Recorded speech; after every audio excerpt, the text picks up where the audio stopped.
Alright, y'all, this is my review of the Exofit Strata, the particular model that I purchased. I'll give you the model number. I want to make sure I give you the right one though. This is 1112540, and that's going to be that model number.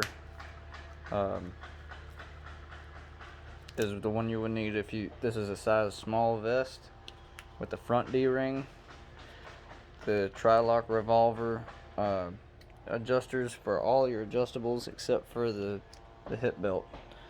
I don't think they make any of their models with a tri-lock hip belt. And then it also, of course, they all have the flip up rescue ring in the back. I like this easy link adapter.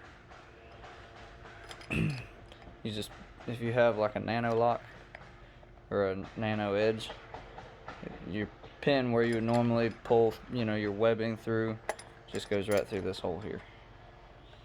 And then this one is for something else as well. I forget exactly. It comes with the paperwork and everything and tell you what everything is on it. But overall, fit and finish. It's an attractive looking harness. They put a lot of time and effort into making it look cool. So, from my first impressions putting it on, it feels like it wears pretty cool as well. It feels almost as good as it looks. There, some stiffness in it from being new. Obviously, there's a little bit of a break-in period, but as far as first impressions, it's nice. And what I like about it too, this thing has what's different from the Strata and the Next, or the Next Plus, the next level of innovation, I guess you could say. This aluminum spine bar that goes, there's a hinge. Here's your pivot pin right there behind your hip belt. That hinge connects this bar, which is adjustable in length, as you can see, all the way up to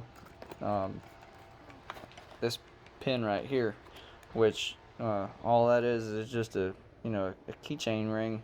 Pull that keychain ring and you can pop this pin out if you need to break it down into the most compact possible way that you can get it for transport or storage if you don't have enough room to stand it upright, because this is not like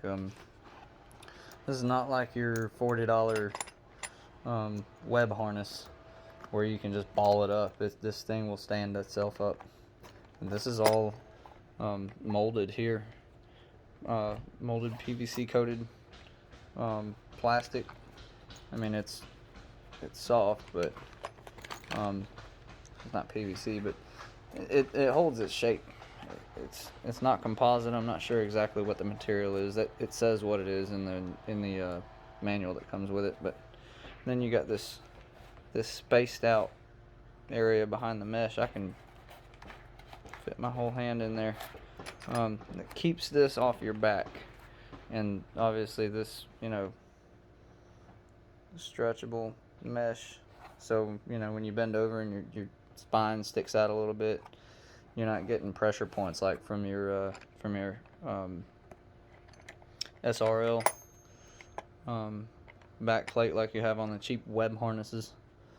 The only thing I wish it had was shoulder D-rings, but I probably, the more I think about it, wouldn't use them. And it's really nice, and instead of having to like hook your rebar hooks or whatever through your hip rings, it's got these guys right here. I wish I'd have brought my SRL home with me, but you hook them through here and you can just, instead of having to open the gate to get them off, you can just rip them right out of there. I wouldn't suggest doing that because it's going to stretch these things out and they may not retain as well over time because they are just plastic. But you can use your hip belt D-rings without having to sacrifice like real estate for that. The buckles on them, they're not like a Cobra buckle where you think you squeeze and then you pull. You squeeze and then you push it inwards like this, and then it pops apart. Same for the legs are the same type of buckle, so then when you go to snap in, put it in the slot and then pull it apart, and now you're locked in.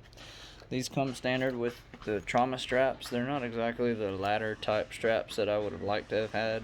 They're the ones that you just tie together and it just makes a big loop from there down and then back up to the other one, but it's better than not having any at all. The leg padding on here is really nice. You got ample surface area, so I mean, look at the difference in the width. The web is what you have on any other harness just about, and they give you all this here, and it's firm inside of here. It's not like it's just going to roll back or anything. So, and all this padding in here it's firm, but it's not hard. So, I mean, it has a lot of give to it. And then your hips here, you got, for your pressure points. If you're skinny like me, anything on your hips hurts. Breathable airways on the sides and the back, on the bottom, as well as on the back piece here. Let me see what else. I think that's about it. You got 1, 2, 3, 4, 5, 6, 7 different height settings for your spine bar, which is nice. If you're, I think this one goes all the way up to, let's see if I can get this.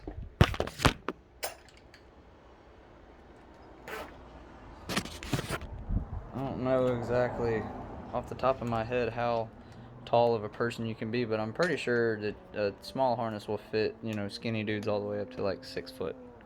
I'm 5'9", and I mean, you see, now this may be not the right setting for me. I may need to go a little taller and push this belt down lower.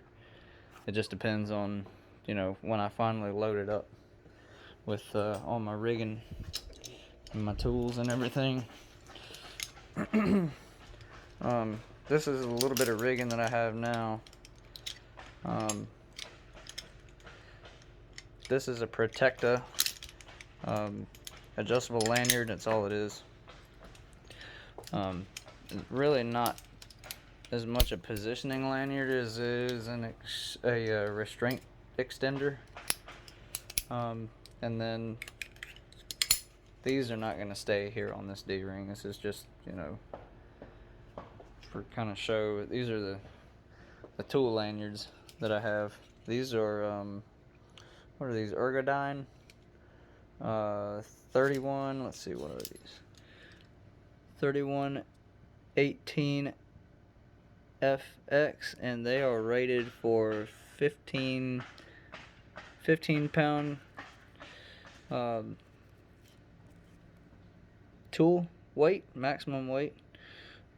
Working capacity 15 pounds. They're 48 inches long, and they're dual twist lock carabiners on each end. So you got to turn the barrel and open the gate and everything, and then these are what Ergodyne calls their squids. These are what I use here for my tools, 3703s. These are 15 pound working capacity as well.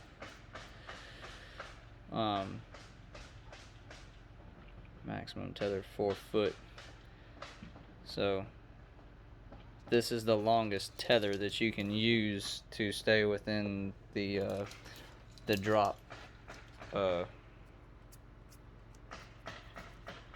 maximum drop weight or maximum drop force allowed by this setup. And then what you do is you take this here and put it around your handle, and then loop it through itself, and then you slide this barrel lock down towards the end of the, where your loop is, and then you take this tape that I've got somewhere around here, but it's a non-self-adhering tape. You wrap it. I'll show you a tool. Heat it with a heat gun, and it holds the tether on here.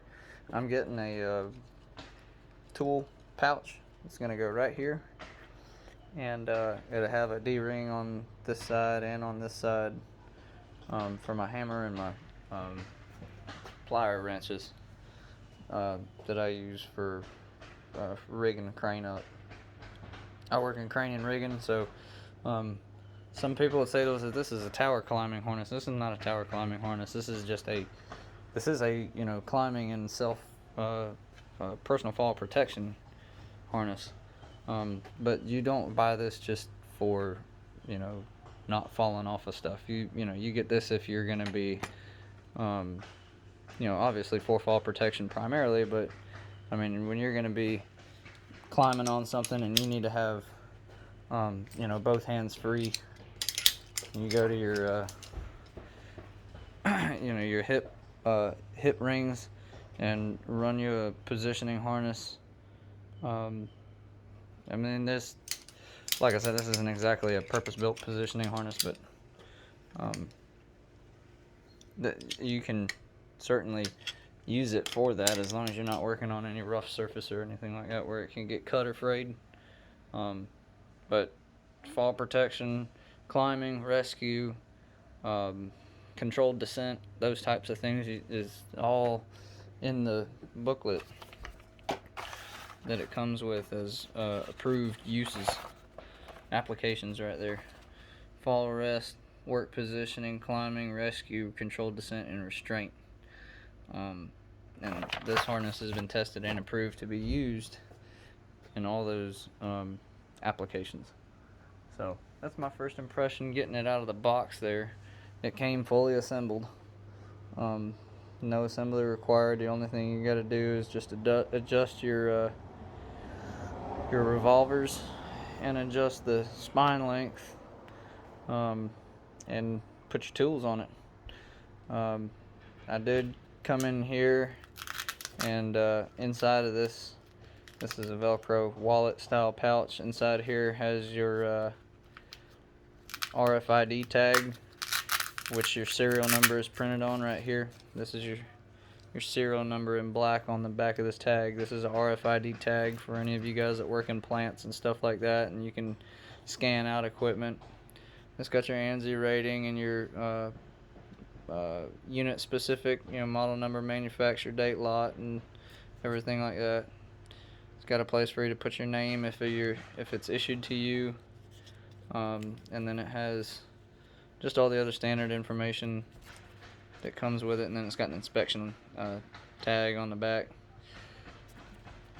And inside the booklet that it comes with here,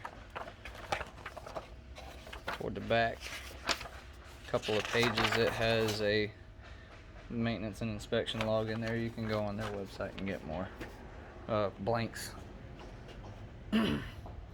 Because I know some places, they've got to see you do that, fill that out every single time you check the harness out, or every shift or something like that. So Monday, day after tomorrow, we'll be rigging up two big cranes actually. One's a